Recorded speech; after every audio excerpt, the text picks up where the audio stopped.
far end of town where the grickle grass grows and the wind smells slow and sour when it blows, and no birds ever sing excepting old crows,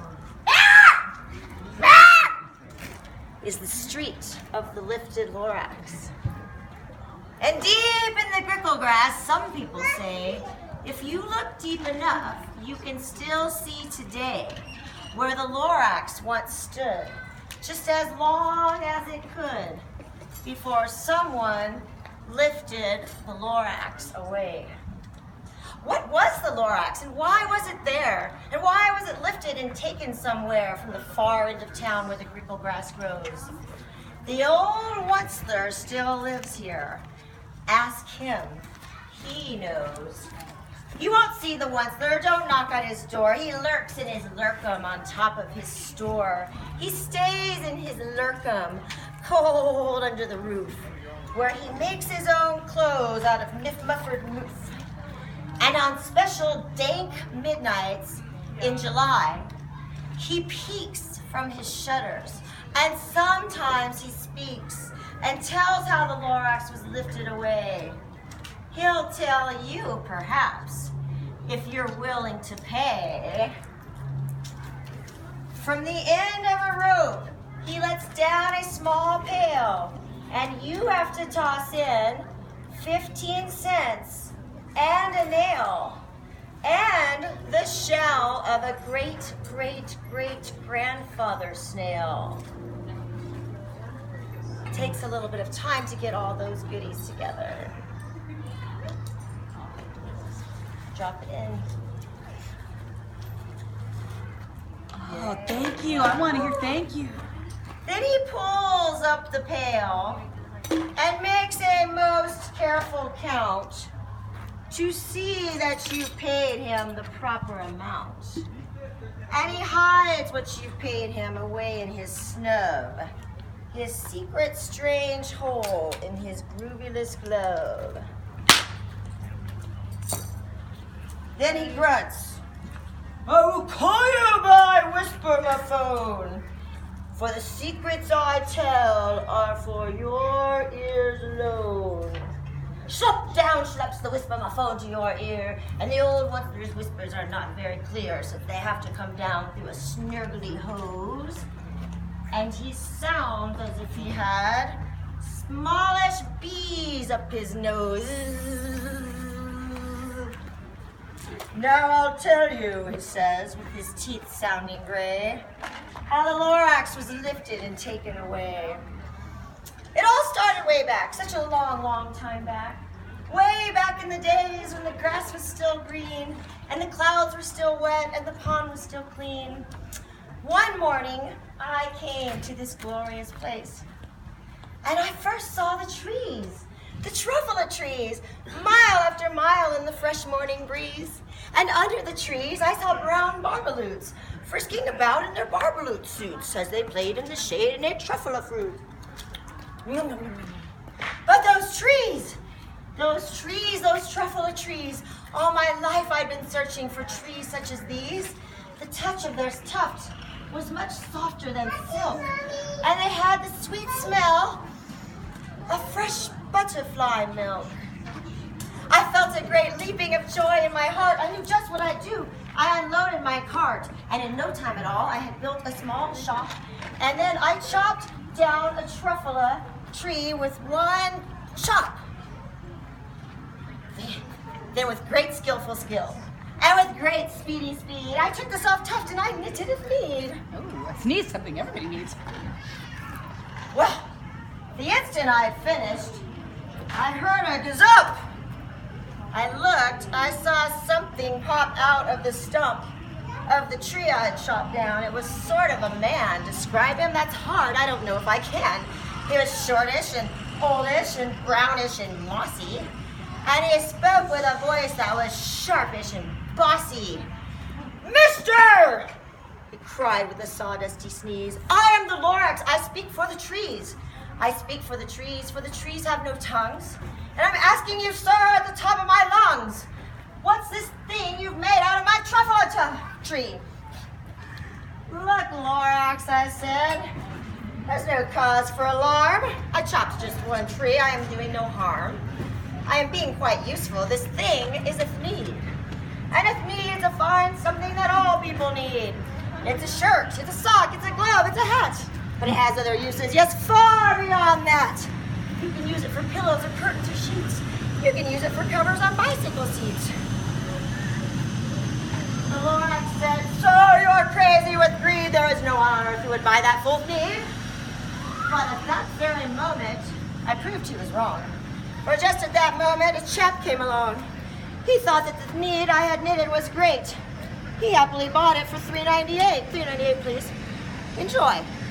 Ha! I laughed at the Lorax. Ha ha ha ha ha! You poor stupid guy. You never can tell what some people will buy. I repeat, cried the Lorax, I speak for the trees. I'm busy, I told him. Shut up if you please.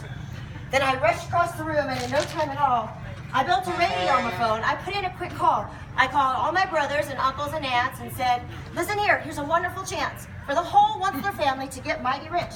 Take the road to Weehawken, sharp right at South Stitch. And in no time at all, in the factory I built, the whole Onceler family was working full tilt.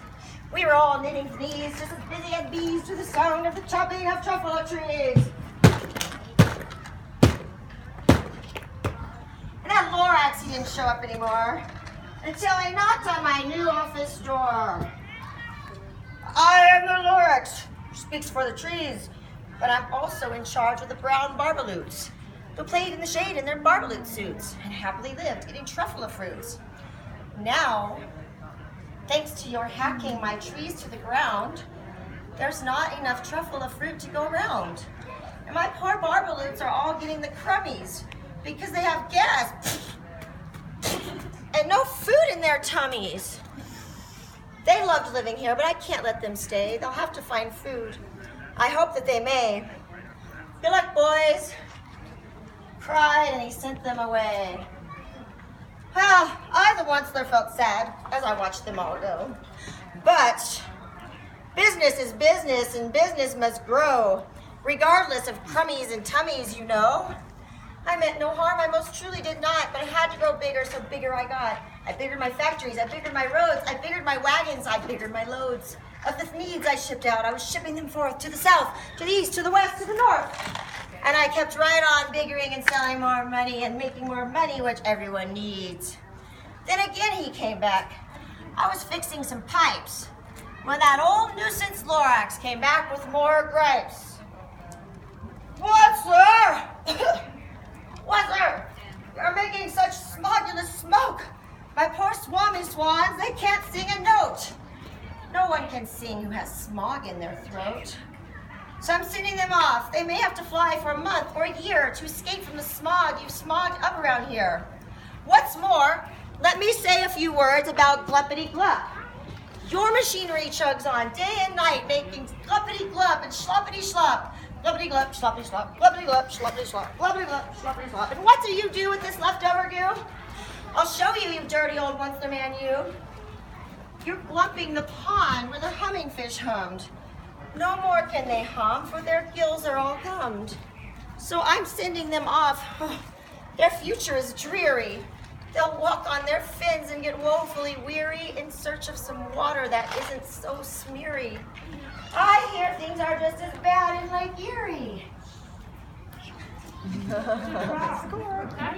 then I got mad. I got terribly mad. I yelled at that Lorax. Now listen here, Dad. All you do is yap, yap, yap and say, man, man, man, man, man. Well, I have my rights, sir, and I'm telling you, I intend to go on doing just what I do. Turning more truffle trees into needs, which everyone needs. But at that very moment, we heard a loud whack. From out in the fields came a sickening smack of an axe on a tree. And then we heard that tree fall. And it was the very last truffle tree of them all. No more trees, no more needs, no more work to be done. So in no time, my uncles and aunts, everyone, all packed up their cars and waved goodbye as they drove away under smoke-smuggered stars. The Lorax said nothing, just gave me a glance, just gave me a very sad backward glance as he lifted himself by the seat of his pants.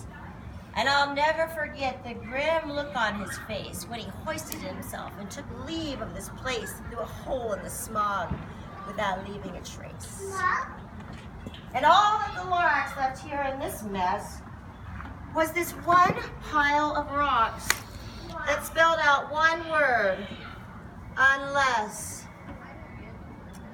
Unless.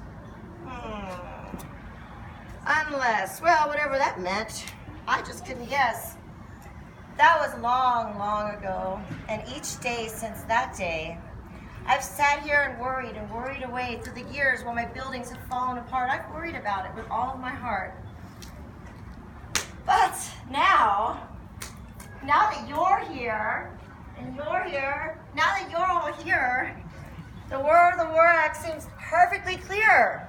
Unless someone like you, us, all of us, cares a whole awful lot, it's not going to get better. It's just not. So, catch. It's truffula seed. And truffula trees are what everyone needs. Plant a new truffula. Treat it with care. Give it clean water and feed it fresh air. Grow a forest. Protect it from axes that hack. And perhaps someday, the Lorax and all of his friends may come back.